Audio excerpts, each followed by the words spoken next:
Hello दोस्तों, मैं हूं आपका दोस्त एडवोकेट शिवेंद्र प्रताप सिंह। आज हम आपको बताएंगे कि 125 का केस अगर आप फेस कर रहे हैं, कहने का मतलब ये कि अगर आपकी पत्नी ने 125 सीआरपीसी अर्थात मेंटेनेंस का केस आप पे कर दिया है और आप अभी तक कोर्ट में अपीयर नहीं हुए हैं, या बात करेंगे कि कब आपको अपीयर होना चाहिए, कब आपको WS अर्थात आपको कब पति पक्ष की तरफ से जवाब दाखिल करना चाहिए, या कब जवाब नहीं दाखिल करने पर इंटरिम ऑर्डर हो जाएगा, ये भी आपको बताएंगे।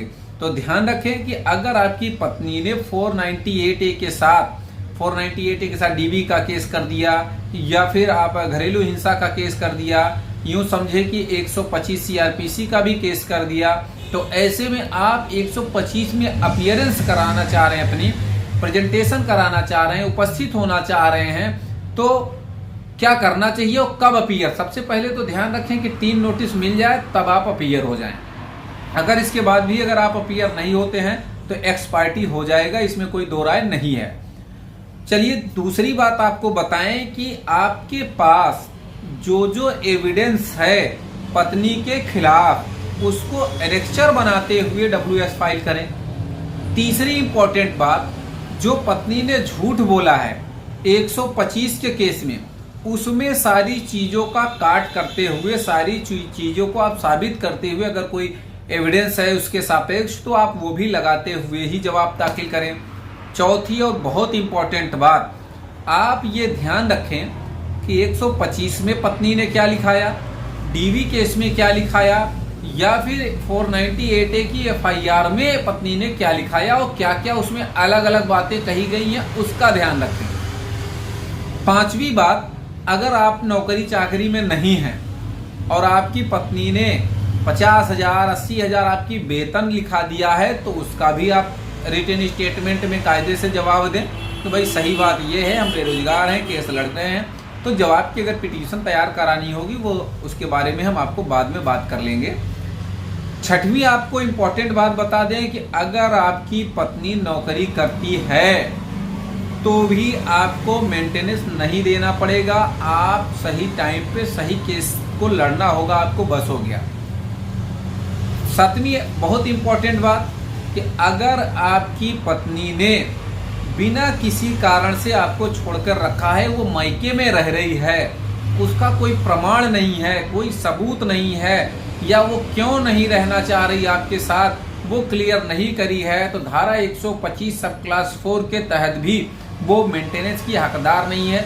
ऐसे कई जजमेंट्स भी हैं, उन्हें ऐड करने के बाद आपका जो इंटरिम ऑर्डर होने वाला है, या एक्सपार्टी होने वाला है, या इंटरिम मेंटेनेंस का ऑर्डर होने वाला है, वो नहीं होगा। ये ध्यान रखने वाली बात है कि कब आपको क्या दाखिल करना चाहिए। आठवीं जबरदस्त आपको बात बताते चलें, ध्यान रखें कि जब भी आपका केस 125 का आपके खिलाफ हो गया, तो आप अपना जवाब मेंटेनेंस के केस में जब मीडिएशन होता है उसके बाद फाइल करें। कहने का मतलब ये कि मीडिएशन में वो क्या चाहती है, आपके साथ रहना चाहती है, या वो जवाब दे रही कि भाई मैं नहीं रहूंगी इनके साथ। अगर उसने ये भी कह दिया कि मैं इनके साथ नहीं रहूंगी, मीडिएशन में ये बात आ गई, तो भी वो मेंटेनेंस की हकदार नहीं है। कहने का मतलब ये, बिना युक्ति युक्त कारण से आपके साथ वो रहने पर मना करती है, तो उसे हक नहीं है कि आप उसे मेंटेनेंस दें या आपसे वो मेंटेनेंस ले सके। अगली बात अगर आपको हम बताएं तो ध्यान रखें कि अगर उसने आपके साथ टॉर्चर किया, क्रुएल्टी की, या एडल्टरी की, या बिना किसी कारण से 1 साल 2 साल 3 साल से वो रह रही है, तो भी आप उस चीज को मेंशन करें, एविडेंस है तो वो भी लगाएं।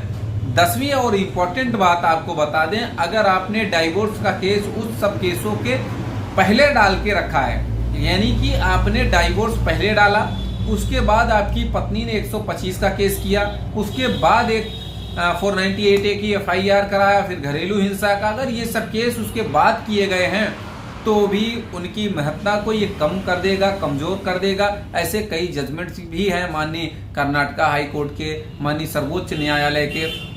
नेक्स्ट बात अगर आपको बताएं कि ध्यान रखें, अगर आपने कभी किसी प्रकार का उसके खिलाफ कोई टॉर्चर नहीं किया, अगर आप रखना चाहते हैं तो वो भी बातें क्लियर करते हुए चलें। अगर नहीं रखना चाहते हैं तो वो भी क्लियर करते चलें, ये ध्यान रखना होगा।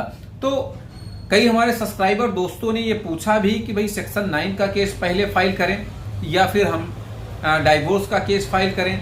तो ये चीज़ों के बारे में हमने ऑलरेडी वीडियो बना रखा है। जो आप चाहते हैं वही केस फाइल करें। अगर आप पत्नी को रखना चाहते हैं तो भाई सेक्शन 9 फाइल होगा, अगर नहीं रखना चाहते हैं, डाइवोर्स लेना चाहते हैं, ग्राउंड्स हैं आपके पास, एविडेंसेस हैं, तो भाई आप डाइवोर्स फाइल करें।